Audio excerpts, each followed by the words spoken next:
driven south on Cold Springs Road from 38th, you've driven past it 1,000 times. What seemingly is just a nice, big, green grass lot. But it turns out this is actually the cornerstone of the fraternity, if you will, of the founding fathers of the Indianapolis Motor Speedway. Carl Fisher, the founder of the Indianapolis Motor Speedway, had his home, and for that matter, his mother's guest home, right here in this area. But when what the area was then known as Riverdale came to be, just in the shadows, by the way, of where Colonel Eli Lilly lived on the banks of the White River, then all of a sudden Carl Fisher decided maybe we should have more than one person live here in this area. And he talked to the other founding fathers of the Indianapolis Motor Speedway. The area that's now known as, of course, Marian University was once the home of 3 of the 4 founding fathers. And one of the crown jewels of all of it still stands today. The president of the university works out of it now. But let's go inside and learn the story of one of the founding fathers and the right-hand man of Carl Fisher, James Allison. James Allison was born in Michigan, Niles, Michigan, as a matter of fact, before at the age of 8, his family moved to Indianapolis, where his father started the Allison Coupon Company. As a matter of fact, James Allison dropped out of school at just the age of 12 to work for the family business.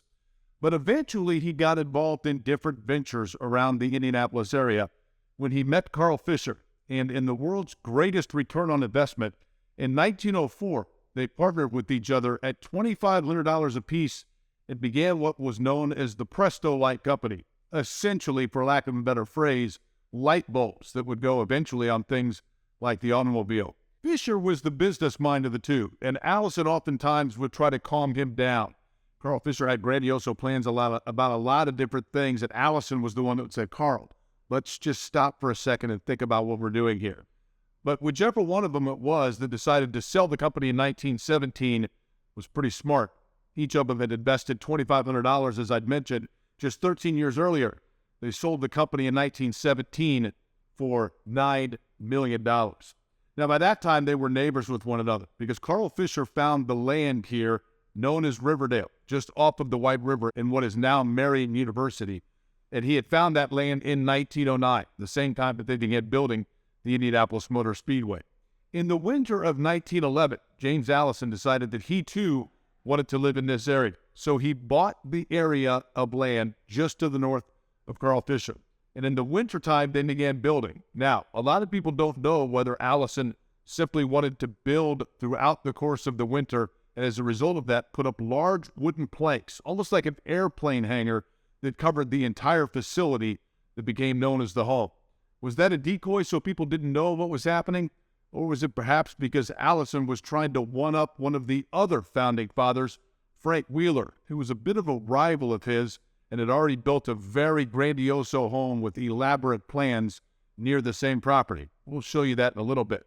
Either way, Allison decided he wanted his home to be even better. So while Wheeler's might have been just a little bit more gaudy on the outside, Allison hired away the architect that had done Wheeler's home, firing his own in the process.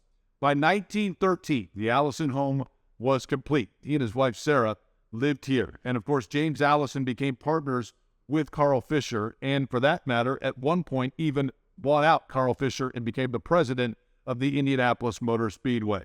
But it was Carl Fisher's other ideas that ultimately led to the demise, from a health standpoint, of James Allison. That's because when he and Sarah decided to go on a vacation in 1928, they went to one of the areas in New York that Carl Fisher was developing, much like Fisher would later do with South Beach. Montauk Bay is what it was known as on Long Island, and it was there where James Allison developed pneumonia. He would succumb to it less than a month later here in this home. Our second video when it comes to the homes of the founding fathers of the Indianapolis Motor Speedway has a triumphant beginning and somewhat of a tragic end. It's the story of Frank Wheeler, who bought this home on this property sometime between 1912 and 1913. Well, our story begins back in 1904 when he first came to Indianapolis. That's where Frank Wheeler actually met George Shebler, and they've decided to start a company together, the Wheeler-Shebler Ignition Systems. It made him a lot of money, and essentially Wheeler became a money man around town. It was through his involvement with the Stutz Motor Company that he met Carl Fisher, and they began to invest in the potential of the Indianapolis Motor Speedway. Now, as I mentioned, by 1912, Wheeler bought the property here in this area at the tip of Carl Fisher and decided to build this home. It was expansive and it was elaborate. As a matter of fact, Frank Wheeler wanted people to know his home was going to be the best, the biggest, and the baddest around. Now, Wheeler and Allison had a bit of a rivalry with one another.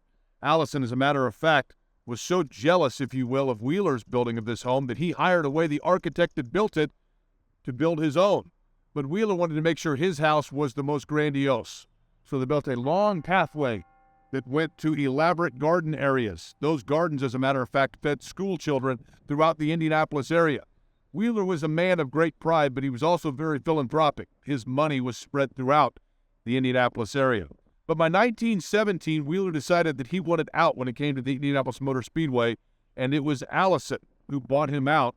That money was then used by Wheeler for a new racetrack up in the Minneapolis-St. Paul area of Minnesota by 1921. That track failed, and that wasn't necessarily the reason that led Wheeler into a Great Depression later on that year. As a matter of fact, in May of 1921, Wheeler's best friend had passed away, and he himself had significant health issues. As a result, just 2 days before the 9th running of the International Sweepstakes, what we now call the Indianapolis 500-mile race, on May 28th of 1921, Frank Wheeler went inside of his home for the final time. He took his own life that afternoon.